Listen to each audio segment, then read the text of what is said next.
우리에게 주신 하나님의 말씀은 요한계시록 8장 1절에서 5절 말씀, 천사의 손에 들려진 기도라고 하는 제목을 가지고 하나님의 말씀 보도록 하겠습니다. 우리 한 절씩 교독하겠습니다. 일곱째 인을 떼실 때 천사들이 하늘이 반 시간쯤 고요하더니 내가 보매 하나님 앞에 일곱 천사가 서 있어 일곱 나팔을 받았더라. 또 다른 천사가 와서 제단 곁에 서서 금 향로를 가지고 많은 향을 받았으니 이는 모든 성도의 기도와 합하여 보좌 앞 금 제단에 드리고자 함이라. 당연히 성도의 기도와 함께 천사의 손으로부터 하나님 앞으로 올라가는지라. 같이 읽습니다. 천사가 향로를 가지고 제단에 불을 담아다가 땅에 쏟음에 우레와 음성과 번개와 지진이 나더라. 아멘. 자, 요한계시록 8장은 일곱 인을 떼실 때라고 시작을 합니다. 우리가 하나님이 세상을 심판하는 것을 일곱 인, 일곱 나팔, 일곱 대접 재앙을 가지고 알려줍니다. 그런데 잘 보면 일곱 일곱 번째 인이 끝날 때 일곱 나팔이 시작이 되고 일곱 나팔이 끝나는 그것과 함께 이 고리를 물면서 계속해서 일곱 대접 재앙이 일어나게 되는데요.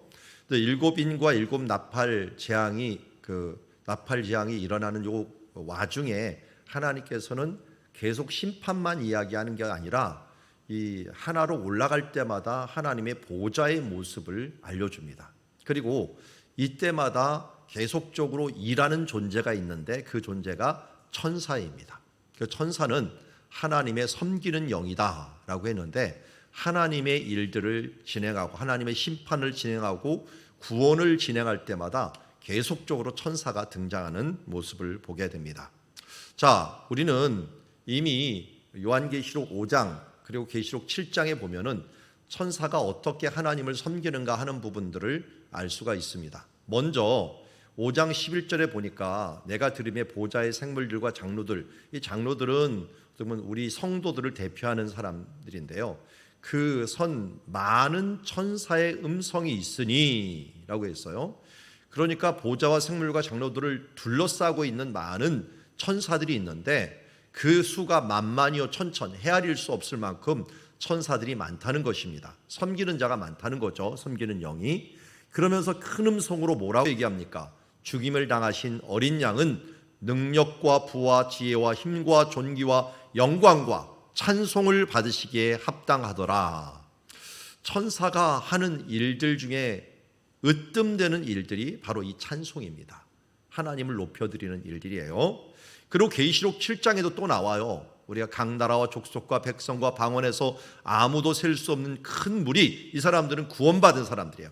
구원받은 사람들이 큰 소리를 외쳐서 구원하심이 보좌에 앉으신 우리 하나님과 어린 양께 있도다, 이런 찬양을 하는데 그 찬양에 맞춰갖고 11절에 보니까 모든 천사도 함께 찬양을 해요. 보좌와 장로들과 네 생물 주위에 서 있다가 보좌 앞에 엎드려 얼굴을 대고 하나님께 경배하여 이르되 아멘, 찬송과 영광과 지혜와 감사와 존귀와 권능과 힘이 우리 하나님께 세세토록 있을지어다 아멘 하면서 천사가 또 한 번 찬양을 하는 겁니다. 이런 찬양은 우리 4장부터 요한계시록부터 계속 하늘의 모습을 보여줄 때마다 천사의 찬양이 계속적으로 울려 퍼지는 모습을 보게 됩니다. 천사가 아무래도 우리보다 더 잘 알아요. 하나님이 어떤 일을 행하셨는지, 그리고 우리를 향하여 얼마나 큰 은혜를 베푸셨는지 잘 알고 있기 때문에 더 큰 찬양을 하나님께 이렇게 드릴 수 있는 줄 압니다. 자, 이제 이러한 찬양을 드리는 것들을 7장까지 보았는데 우린 찬양 외에 천사가 또 하는 일이 있어요. 오늘 말씀 제목처럼 기도를 올려드리는 역할을 합니다.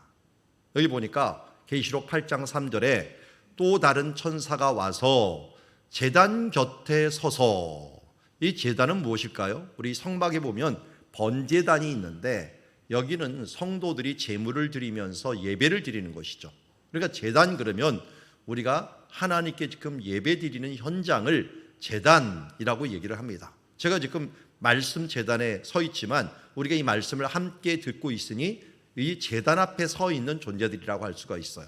그런데 천사가 뭘 가졌냐면 금으로 된 향로를 가지고 있어요. 향로. 자, 우리 앞에 성막이 있는데요. 성막에 보면 색깔이 조금 틀려요. 성소라고 알려져 있는 곳은 다 금색깔로 되어 있습니다. 거기에 있는 모든 물건들, 기둥들까지도 다 금이에요. 금인데 이 성소를 벗어나 있는 장소에서는 다 뭐냐면 놋으로 되어 있어요. 놋제단들이에요. 놋제단. 그러니까 금향로를 가졌다는 것은 원래 어디에 있었던 거예요? 성소 쪽에 있었던 걸 가져온 거예요. 가지고 와서 그것을 어디에 드리는 거야? 다시 금제단한테 드리는데 뭘 가지려고 가려고 하냐면 이미 향로를 갖고 많은 향을 받았으니 이 많은 향이 뭘까? 요한계시록 5장 8절 뒤에 보니까 이 향은 성도의 기도들이다 라고 얘기하고 있어요. 그러니까 이미 많은 기도를 받았는데 여기에 또 이는 모든 성도의 기도와 합하여 보좌 앞 금제단에 드리고자 함이라 라고 하면서 좀 자세히 설명한 거예요. 보좌 금제단의 이 제단에서 왜 성도들의 기도를 받느냐? 이 기도를 잘 받고 합하여서 어떻게 해요? 하나님의 금제단에 드리려고 하는 거예요. 그럼 금제단은 어떤 장소입니까? 여기 지금 표시가 되어 있지만 성소에는 지성소라고 하는 장소와 성소라는 장소가 구분되어 있어요. 그곳에는 들어가자마자 오른쪽에는 떡상이 있고 왼쪽에는 등잔이 있습니다. 등잔이 있고 그리고 그 앞에는 분향단이라고 하는 금제단이 있어요.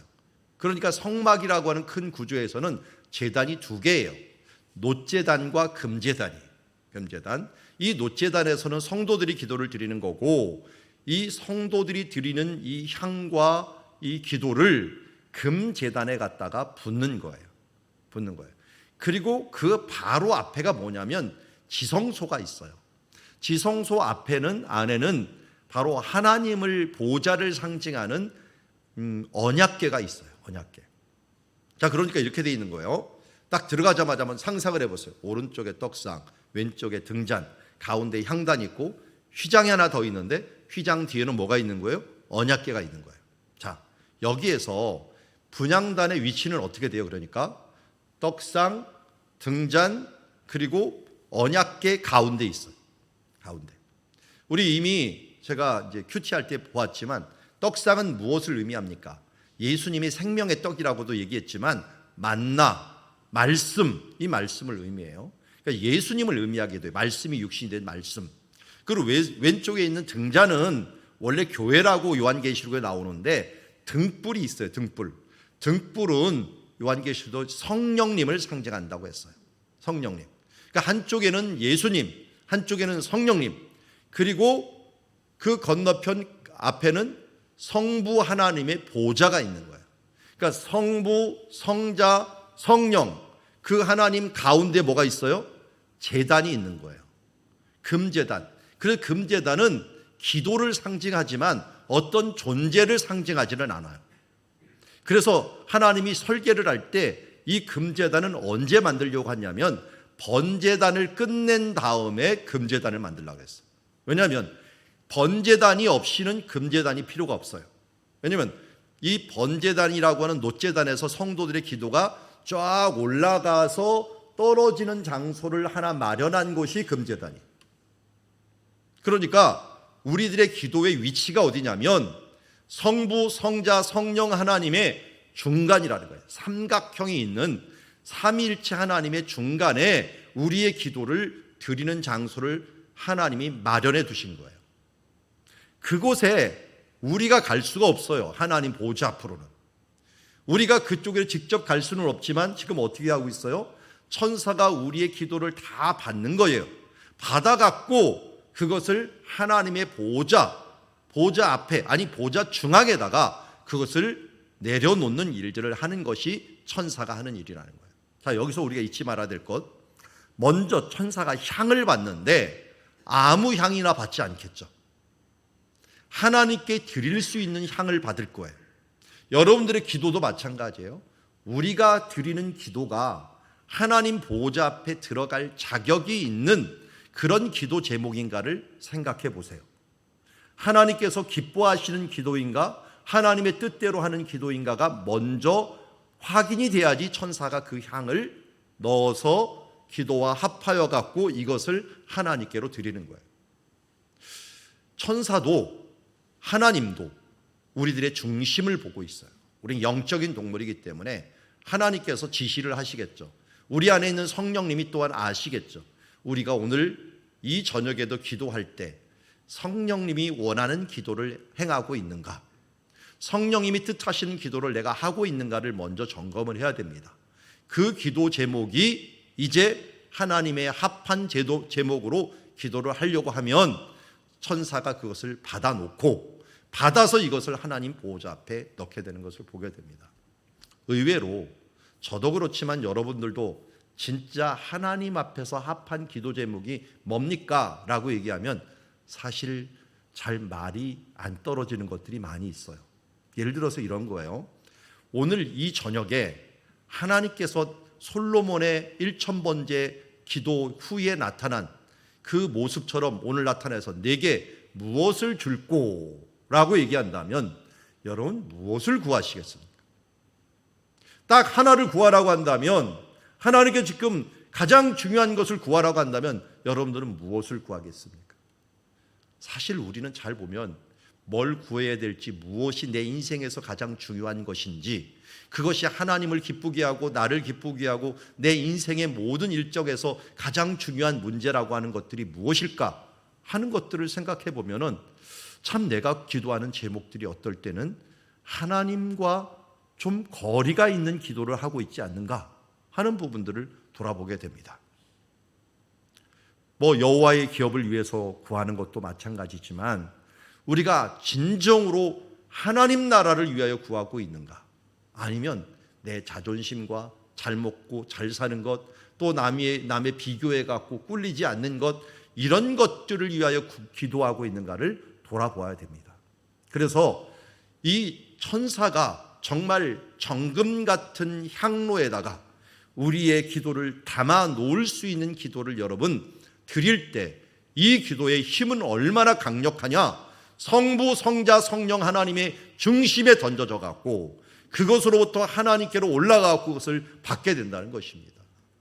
그리고 이것의 강력함을 어떻게 표현하냐면 5절에 천사가 향로를 가지고 제단에 불을 담아다가 땅에 쏟음에 우레와 음성과 번개와 지진이 나더라 라고 얘기합니다.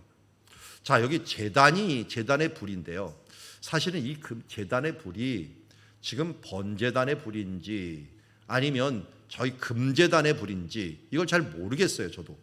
그렇지만 연결이 돼 있어요. 이 번제단의 기도나 지금 금제단의 기도는 서로 연결이 되기 때문에 여기서 지금 이 순서상은 금제단이에요.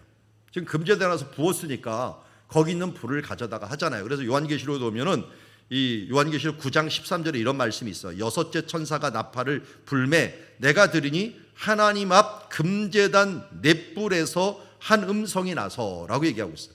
금제단에서 음성이 나오는 것을 보면 이 지성소의 앞에 있는 금제단 같아요. 그렇지만 이 금제단의 기도나 번제단의 기도나 동일하기 때문에 동일한 제단에서 그냥 나온다라고 해도 별 문제는 없습니다.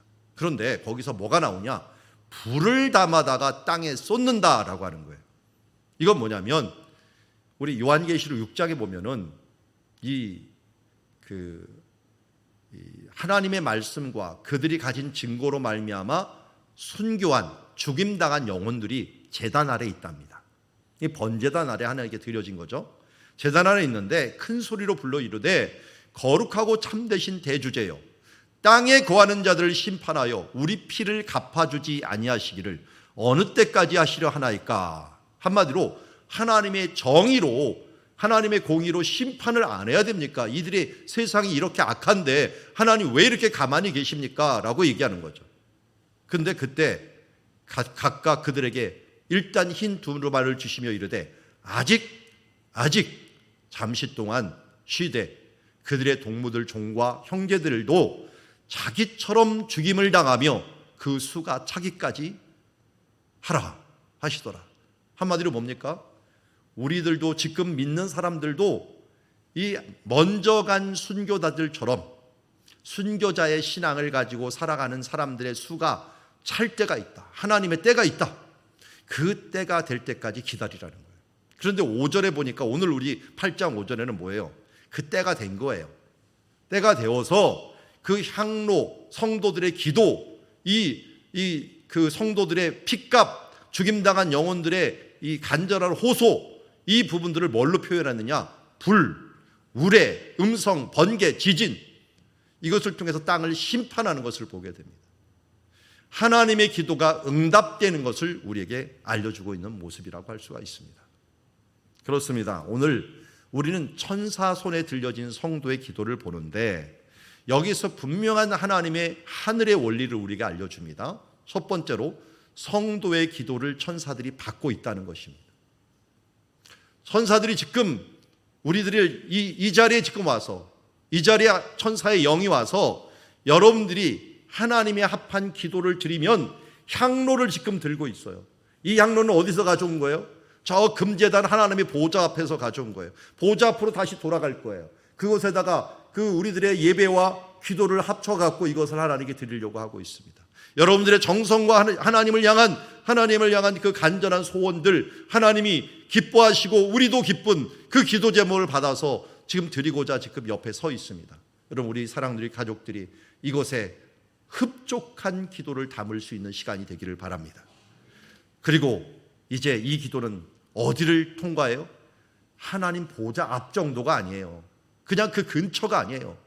성부, 성자, 성령 하나님의 그 가운데를 관통해 갖고 하나님의 보좌 한가운데 우리의 기도가 드려진다는 것입니다. 어떤 누구도 드릴 수 없지만 우리가 예수 그리스도 이름으로 기도하며 나아갈 때 천사들이 그것을 이동하는 것을 보게 됩니다. 그리고 난 다음에 어떤 일이 일어나요? 성도의 기도는 반드시 응답되게 돼 있다. 여기 성경에 말한 것처럼 아직이라는 용어를 잠깐 써요. 아직일지 모르지만 그러나 믿음으로 보면 뭐예요? 이미 이루어진 거예요. 이미 하나님께서 성도 기도에 응답하신다는 것입니다.